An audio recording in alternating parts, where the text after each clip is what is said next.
କବିତା ଏପ୍ରିଲର ଖରାବେଳ। ଧୁ ଧୁ ଖରାବେଳଟା ଟିକେ ମଳିନ ପଡ଼ିଲେ ହାଉଁବୁଡ଼ାର ଭୟ ହଜିଯାଏ ଗାଁ ଦାଣ୍ଡରୁ। ଗରମ ନିଶ୍ୱାସ ସବୁ ଫେରି ଯାଉଥାଏ ଗୋଟେ ବିଧବା ଆକାଶର ଛାତିକୁ।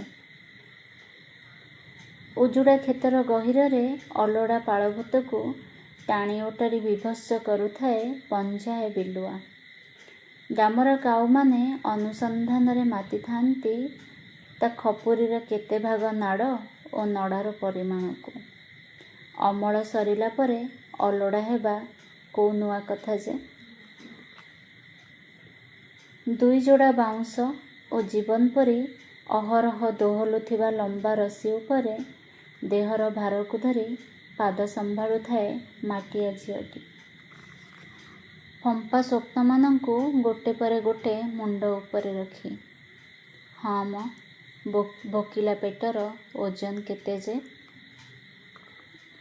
ପିଢ଼ି ପରେ ପିଢ଼ି କୌଳିକ ପେଡ଼ିକୁ କାନ୍ଧରେ କାନ୍ଧେଇ କିଏ ଜଣେ ଡାକୁଥାଏ ପଦ୍ମତୋଳା ନାଗକୁ ମଣିଷଙ୍କ ମୁଣ୍ଡଳି ମଧ୍ୟରେ।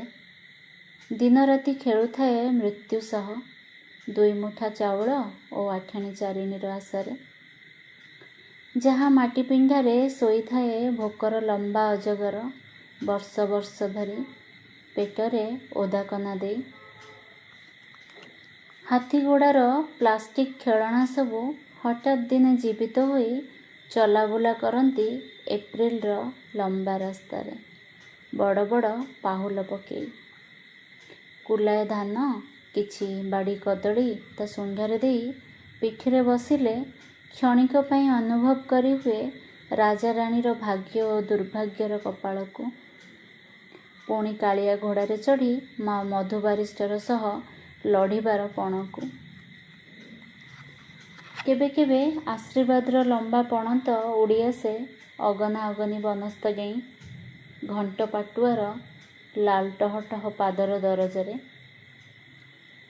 ବିଶ୍ୱାସର ଘଟ ଯେବେ ଓହ୍ଲାଇ ପଡ଼ନ୍ତି ତା ସିନ୍ଦୁର ବୋଳା ମୁଣ୍ଡରୁ ହଳଦୀ ପାଣି ଛିଞ୍ଚା ଅଗଣାରେ। ପଣତ କାନିକୁ ବେକରୁ ଭିଡ଼ି ଆଣି ମୁଣ୍ଡ ଭାଙ୍ଗି ଅଜାଡ଼ି ଦିଏ ବୋଉ ତା ସକଳ କଷ୍ଟ ଓ ଯନ୍ତ୍ରଣାକୁ।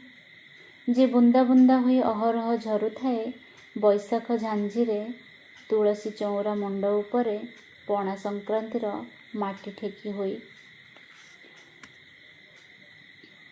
ଅନ୍ଧାରକୁ ପିଠି କରି ମାମୁଁ ଘରର ଗୋଠକୁ ଗାଈମାନେ ଫେରିଲେ ଘିମିରି ଲେସା ପିଠି ଉପରୁ ପିମ୍ପୁଡ଼ି ପରି ଖସି ପଡ଼ନ୍ତି ଉଷ୍ମତାର ଝାଳ ସବୁ।